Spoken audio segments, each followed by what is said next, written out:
제가 지난주 금요일 이 뉴스탑10 시간에 박정희 전 대통령 비하 논란에 수원정의 민주당 김준혁 후보 얘기를 하나하나 짚어봤었습니다.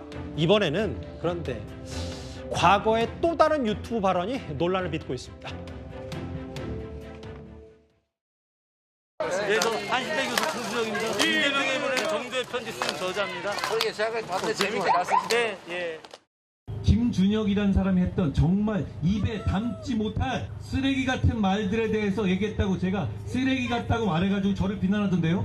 그럼 그런 말들 박정희 대통령이 초등생이나 위안부랑 성관계를 맺을 수도 있고 오늘 또 나왔던데 마약을 했을 것이다. 이런 말 이게 쓰레기 같은 말이 아니면 뭡니까? 이재명 대표가 형수에게 했던 말 그거 쓰레기 같은 말이 아니에요.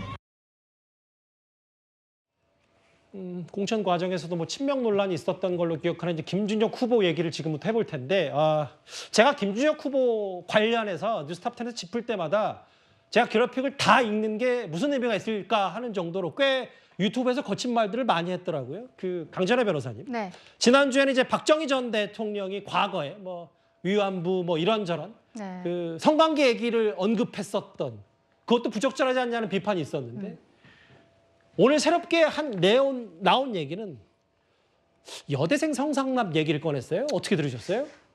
그렇습니다. 김환란 이대 초대 총장이 해방 이후에 미군 장교들에게 학생들을 성탄납시켰다라는 이야기들을 했던 것이 밝혀져서 지금 또 논란이 되고 있는데요.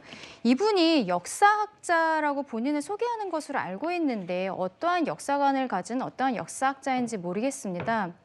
이분 역사학자로서 쓴 책이 있거든요. 책 제목이 이재명에게 보내는 정조의 편지입니다. 앞서 제가 양문석 후보에 대해서도 전해철 의원 지역구에 갑자기 가서 전해철 의원 하위 20% 이유를 알 수 없이 받았기 때문에 기울어진 운동장에서 공천받았다 말씀드렸잖아요. 예. 김준혁 후보 역시 마찬가지입니다. 박강원 전 원내대표 지역구에 가서요. 박강원 전 원내대표도 하위 20% 받았습니다. 왜 받았는지 여전히 사람들 잘 알 수 없는데요. 기울어진 운동장에서 이재명에게 보내는 정조의 편지를 쓴 김준혁 후보가 공천권을 받게 된 것이죠.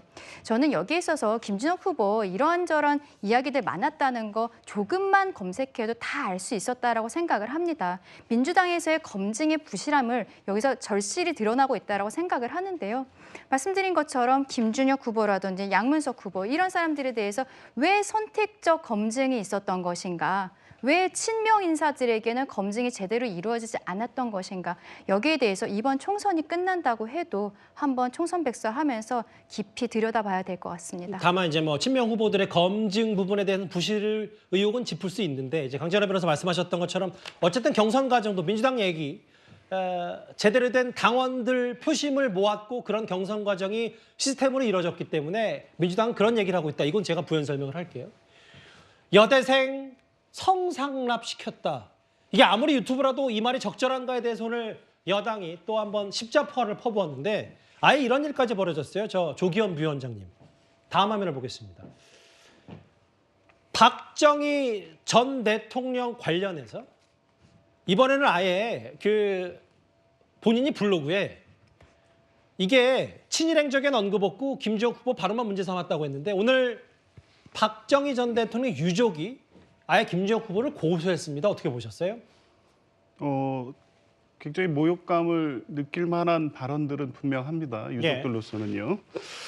좀 아쉬운 것은 김준혁 후보께서 이 역사학자로서 했던 발언이고 역사적 사실에 기반했다는 입장을 밝히셨는데 사실은 소명한 내용도 보면 어떤 근거에서 저런 발언을 했는지는 설명이 좀 부족한 것 같아요. 그러면 깔끔하게 사과하고 부적절했고 일부 역사적 사실관계를 좀 과장했다 이렇게 하고 그냥 지금 단계에서는 그렇게 사과를 하는 게 맞지 일일이 이렇게 불명확한 부분이 있는 내용의 해명을 하면 오히려 논란이 좀 증폭되는 측면이 있어 보입니다. 그래서 이 부분 중에 물론 역사학자로서 본인이 연구하고 채집한 어떤 역사적 사료나 사실관계에 기반한 내용도 있지만 그렇지 않은 내용도 지금 본인 해명 중에 나오고 있지 않습니까? 그러면 이 논란을 확대하지 않으려면 본인이 그냥 깔끔하게 사과하시는 게 맞습니다. 그리고 적절하지 않았다는 부분을 인정하는 게 맞고요. 지금 이 논란은 스스로 키우는 측면도 분명히 있다. 물론 국민의힘이 이 부적절한 발언이라고 해서 계속 정치적 공격을 하고 있는 건 맞지만 예. 본인이 해명이 부족해서 생기는 문제다라고 하면서 다 본인이 감당할 수밖에 없는 문제다. 이렇게 생각하는 것이 적절할 것으로 봅니다. 조 부위원장이 지금 앞서 양문석 후보 건 혹은 이번에 김준혁 후보 건의 논란에 논평을 하시는 걸 쭉 보니까 총선 9일 앞두고 후보들 스스로가 오히려 해명과 설명이 부족하면서 논란을 더 키우고 있다 이렇게 보시는 것 같네요.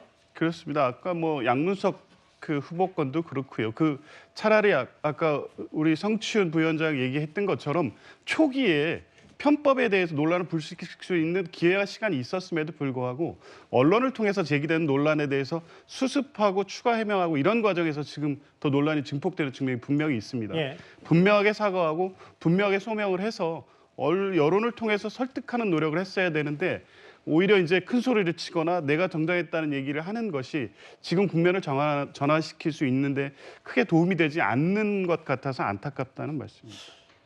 박정희 전 대통령 유족에게 고소를 당한 민주당의 김준혁 후보에게까지 본인은 여러 블로그에 뭐 이런저런 이유로 이런 얘기를 했다고 해명했지만 과거에 뭐 성적 비하 발언 혹은 이런 논란의 발언들이 여당의 지금 집중 공격을 받고 있습니다. 김준혁 후보에게는 핵심만 짚어봤습니다.